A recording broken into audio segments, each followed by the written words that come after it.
What You Want Collective. Before we get into this, I wanted to make something clear. I'm sharing these numbers and this story just for educational purposes only, just to help out y'all new producers so y'all know what to expect. When I was starting out, nobody was transparent about what you actually expect to make as a new producer. So today I'm breaking down exactly how I made $1,000 off a beat that took me 15 minutes to make, so you can understand realistic expectations and business practices in this industry. So when I first started making beats, I was literally just figuring out FL Studio. It took me about 5 months of practicing and figuring things out to get my first placement. For a lot of that 5 months, I had no idea what I was doing, no music theory, just trying to figure things out on my own. Crazy thing is, the beat that made me $1,000 wasn't even no crazy complex masterpiece. That's what I want to break down for you today.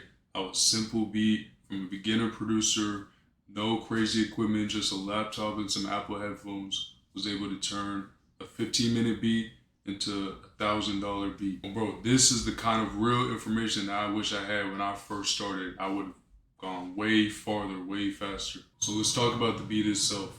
This wasn't no crazy, complex masterpiece with 50 elements or perfect mixing. It wasn't none of that. The beat that got bought for $1,000 was actually pretty simple. This $1,000 beat, which by now has made me a lot more than that, only included a loop, toms, 808s, zaps, and some hi-hats. A lot of producers get caught up trying to make the most technical beat, but really artists are just looking for a vibe. They're just looking for something that inspires them and that they connect with. You want to make sure you have this in your head when you're making beats for artists, not for other producers. I wasn't focused on making the craziest beat ever. I was just experimenting with different sounds, specifically using toms in the beat, and also experimenting with fast 808s and no snares. That's really the first lesson for, bro, that's really the first lesson. It'd be the simplest beats that be gone, you know what I'm saying? The beats that you be thinking is the simplest ones that nobody really gonna fuck with, them be the ones. I'm telling you, them be the ones. So let's talk about how I actually connected with Chucky. Everything I said doesn't matter if you don't understand this part.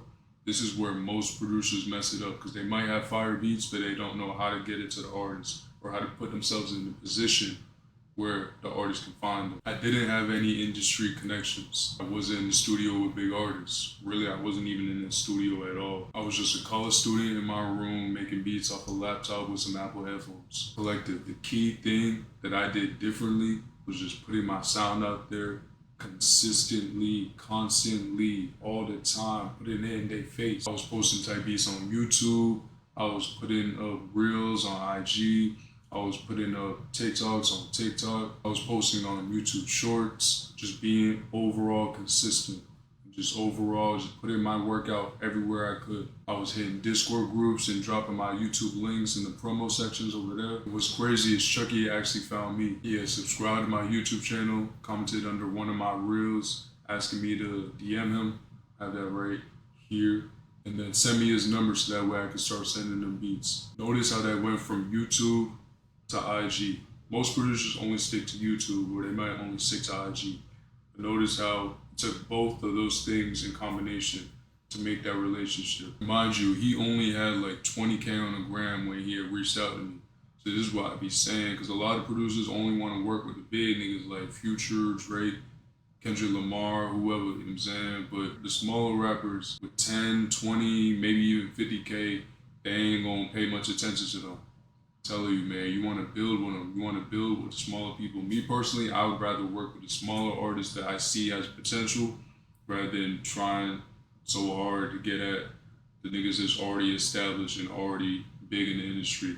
It's like stocks. You want to get in low so that way you can ride it up to the top with them. You know what I'm saying?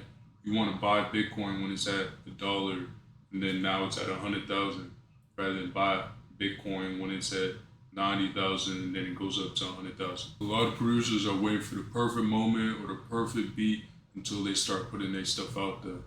Wrong mindset, wrong mindset, wrong mindset. I'm telling you, bro, the best time to start was yesterday. You're never gonna feel 100% prepared, 100% ready when you first start something new. You know what I'm saying? But once you do it one time, every time after that is easier, because it's familiar now. It's not foreign to you no more. You can always remember, like, I've done this before. You know what I'm saying? So even if it's still hard after that, it's still just a little bit easier though, because now you got that familiarity.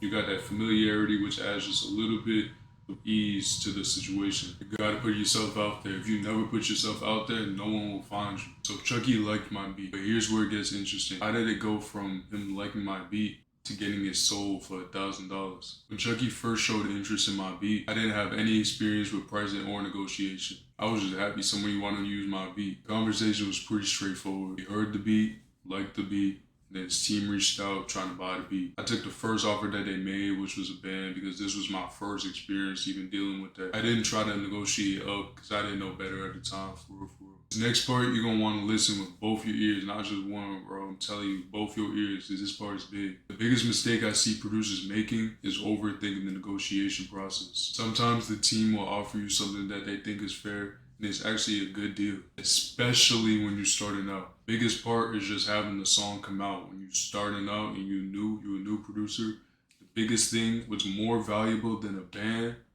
is just having that credit under your name, having that placement under your belt. You know what I'm saying? Being able to attach your brand to that song. That's way more valuable than that band, I'm telling you. If you don't know who I am, I'm Jayco, got over 50 million streams. Work with niggas like Chucky, G Herbo, Boston Richie, Cowboy, BAKJ, Squilly G, Skrilla. Got some viral beats out like Me Versus Me, Natural Habitat, that one Canadian song that been going viral on TikTok.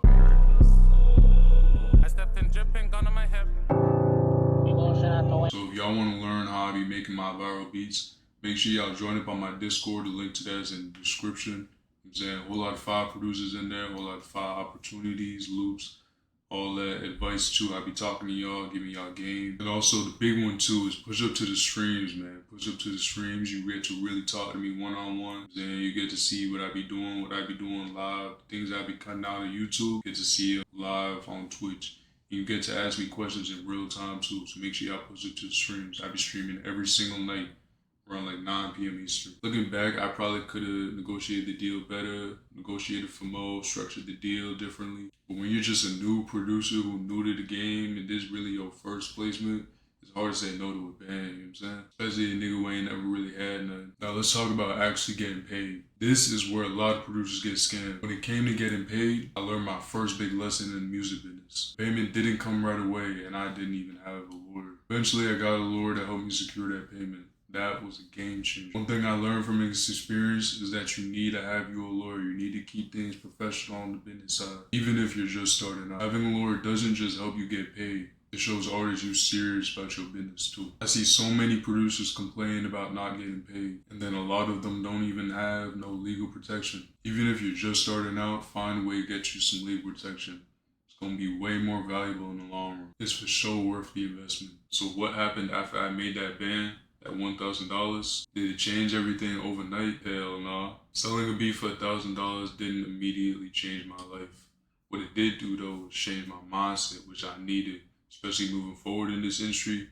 I needed that mindset change. After that first placement, I realized a few key things. First, simple beats can be worth a lot. Consistency in posting your content. Legal protection is essential. And developing a unique sound pays off 100 times. The biggest realization was if I could make $1,000 off a 15-minute beat, when I'm a beginner producer, I'm still trying to figure out how to use FL, and I'm still learning the hotkeys and about music theory. What could I do if I actually master my craft and get some industry connections? You really got to treat this like a business. So what can you learn from my experience? Here are a few of my key takeaways. Number one, simple beats win. I'm telling you, do not overcomplicate it at all. Do not overcomplicate. Develop a unique sound. Post consistently so artists can find you, bro. I'm telling you, man. Consistency.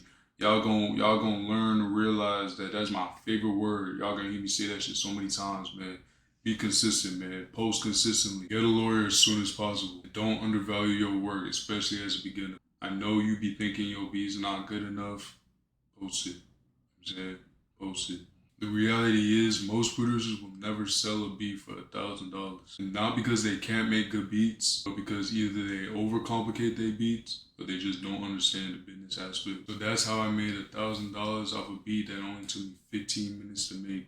And I only been producing. I only first opened up FL Studio for the first time for only about like 5 months. It was just making something unique consistently putting it out there, eventually getting some legal help to secure that bag. And bro, if I could do it when I barely knew what I was doing, you can do it too.